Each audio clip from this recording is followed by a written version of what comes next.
Good morning, Dixie Dusters. It is Thursday, May 21st, and we are Canada bound. That's right, you heard us. We are crossing into Canada today. So fingers crossed that everything goes well and it's a smooth crossing and nothing crazy happens, and I think we're all kind of nervous. We probably need to tell them the predicament we're in.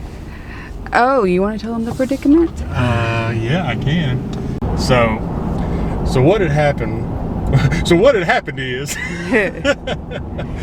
no. So a little background on what's led to this and why we find ourselves in what we're hoping is not a predicament. We've made multiple phone calls and have been told that it's not an issue, but until we get through Canada, we want to make sure. So we got the initial job offer back in February, towards the end of February. And that's when COVID was first starting to hit in the U.S., but I don't think anybody really I say not anybody. We certainly didn't expect the magnitude of what it was going to end up being. So we accepted the offer with the understanding that we wouldn't actually start until around the end of May, 1st of June, because we didn't want to relocate the kids during the school year. And our employer was good with that. They were actually very understanding. So that was the end of February. Both mine and Brittany's passports had expired, and the kids had never had passports before. So we sent in for passports around the 1st of March. Then that's when everything sort of hit the fan with COVID. Understandably, the passport office really decreased their staffing, and we got the notification towards the end of March, 1st of April, that there was going to be significant delays in passport issuances. At the time, we're like, okay, well, we still have 8-10 weeks before we're supposed to leave out. The things have been in for 2 weeks. Hopefully we can get them. As the weeks started going by, we started realizing these aren't probably going to get in time. So we started making backup plans. We had some friends tell us that they had gotten through the Canadian border in the past with just the birth certificate and a driver's license if you're U.S. citizens. So we started looking into that. Brittany made some phone calls to the Canadian Border Patrol. They said yes. In fact, we would be considered essential since we were relocating to Alaska, going through Canada, and that we could go through the border with all 4 of our birth certificates and mine and Brittany's driver's license. So, crisis avoided, or so we thought. Then we started reading that yes, you can get through the Canadian border, but for some reason you could not come back into the U.S. without a passport, which didn't really make a lot of sense to us, but it was written, so we were like, well, we better look into it. So at first we thought, well, this just can't be, right? I mean, you can't be able to cross one border and then not cross back to your home country. Well, then we started seeing it more and more. So actually yesterday we got so nervous that we decided to call the U.S. Border Patrol and just ask. And they told us on the phone that yes, we would be able to cross back into the U.S. at the Alaska border with our birth certificates and driver's license. So we've been told by people on the phone that this is going to happen.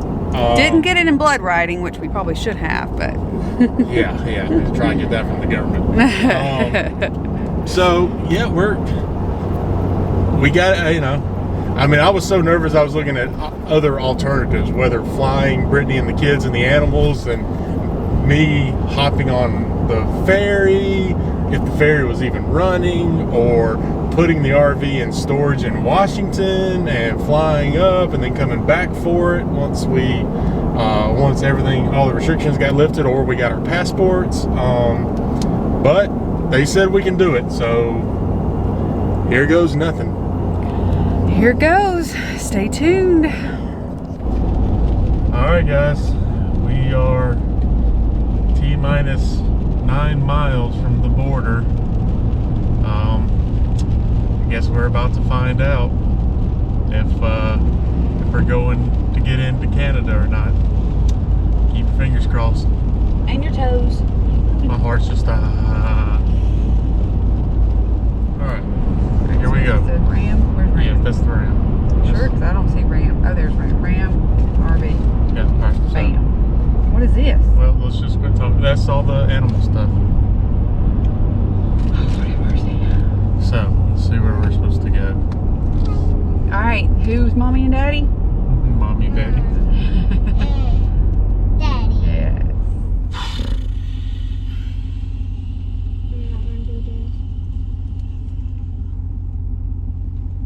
I'm scared. Daddy is too. I guess they just got it down to one lane. I'm so scared. I don't want to do it. Y'all, it's really not that bad. It's more on Daddy than it is on y'all. Oh. Just let Daddy talk unless they ask you a specific question. Luna's breath does stink. Here too, there. Here we go. I'll let him go Hurry, through. don't go. We got to.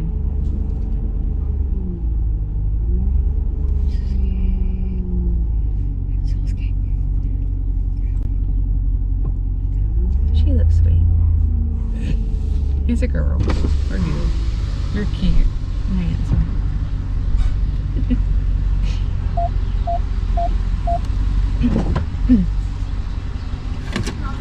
Huh? Math. I'm sorry? Can you shut off your engine? Yes, please. That's okay, you don't need to. Okay. Do it unless you want to. So we are heading back to relocate to Alaska, and so what would you like Probably first? need IDs. Okay. You want that? And may I see whoever's in the back? Do you Yes. have a chance? hold on. Thank you. So 2 little ones. Oh, and look at your Say hello. Okay, so here's our driver's license, and we've got mine and her birth certificates, and the kids' birth certificates. Thank you. So it's, Luna, get down. you got there? Yes, yes. We. What kind of work are you doing? I'm in construction management, and my wife is a director of nursing for hospice. And you both ended up getting up there. Yeah, well, we're going back. We probably against our better judgment left to take a project in Southern California. Oh, so you used to live up there already? Yeah. So we're excited to get back, but we took these jobs back in February, and before everything sort of hit, and we're like, oh no. It's our first time actually crossing the border. Every other time we've flown in and out, and I'm like, my heart's palpitating. All good. Last thing is you have to stop at the provincial COVID-19 check stop, which is just over at your like 3 o'clock or 2 o'clock. Okay. So I'm gonna open the gate up, but after the the first speed bump right in front of you, just Okay. make a right. They'll be over there. They'll flag you down, and they're just gonna make sure you have a plan in place provincially. Even though I just asked all the same questions, and that's what they do. Okay. So that's it. Have a good trip. Oh, okay, awesome, thank you. Bye.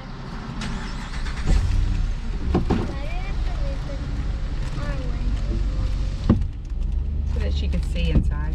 Dadgummit, we could have kept all of our fruit. Our veggies. Well, we made it through the first checkpoint. Yep. Now the second. Do we does it matter which way we go?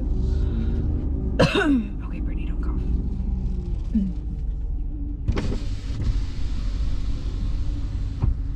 Good afternoon. Afternoon, sir. My name's Don.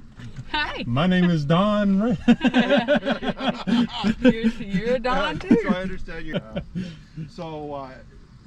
So this is a COVID checkpoint. Uh-huh. So basically, while you're traveling through BC, we're just making sure you understand what we want you to do while you're here, right? It's gonna. Which way are you going up? You going up the Cassiar Highway, or are you gonna go the other route? We were actually thinking about going the Alcan or the Alaska Highway. Alaska Highway. Yeah. The only thing, if you go the other route, is if something happens, you don't have the best services or cell services. Yeah. and all that, right? Well, and I was worried because my truck doesn't really get that great a gas mileage. 2500 Hemi. Yeah, you would not pulling that. Yeah, exactly. If that was a diesel. Yeah, exactly. So That's a diesel. I mean, it's getting better than I thought it was, like between 8 and 9 miles a gallon, but I don't want to really risk it, and I don't know the Cassier though. Yeah, no, that's not good. Yeah, so I figured the Alaska Highway would probably be the best bet for us, just as far as gas goes. Absolutely. Yeah, I think you're probably right there. That's your safest bet. Okay, so as you're traveling through BC, of course you need to abide by social distancing rules, the 6 feet or whatever you want to call it. But you got your own accommodations, so you're not staying anywhere on the way through, but your own accommodations. How's your food supply? Well, it's good. We've got plenty of food to get us through if we need to. Yeah. We did get rid of a few things that we knew we didn't need to bring with us across the border. So yeah, so you're good food. You don't have to get food. That's great. Yeah. We just don't want you going into stores, right? Yeah. So pay at the pump, pull through gas stations and pay at the pump, but don't go inside. Mhm. And that's pretty much it. Social distancing stuff. I just make sure you have a safe trip. Thank you. Figure it'd take you what, 4 days? yeah, I was thinking 4 to 5, depending on how far we can make it in a day, especially with the kids. I mean, well, that's why I say 4. Yeah. I wasn't like a lot of people do it at 3, but Yeah. 4. It's tough with the young ones. yeah, I figure we'll have to pull over for lunch breaks and potty Bathroom breaks. So luckily, I know Canada's got plenty of pullovers along the road. So yeah, we do, and it's So like I say, enjoy your trip. thank you. Take it safe. Yeah. Sure will. Take your time Absolutely. and try to enjoy. We're in Canada. Oh my goodness. I gotta take a picture of this. Oh my goodness. Welcome to British Columbia. I thought it's It is. It's just. This would be considered the state in Canada. So like California is a state in the United States, British Columbia is a province in Canada. We are going to have to pull over and sort of figure out where in the world we're going, because I sort of just have us going to about here. But luckily, a Soyuz is in 5 kilometers. Thanks for watching. If you like this video, please subscribe and don't forget to follow us on Twitter, Facebook, and Instagram. And remember, adventure is out there. Seize your moment.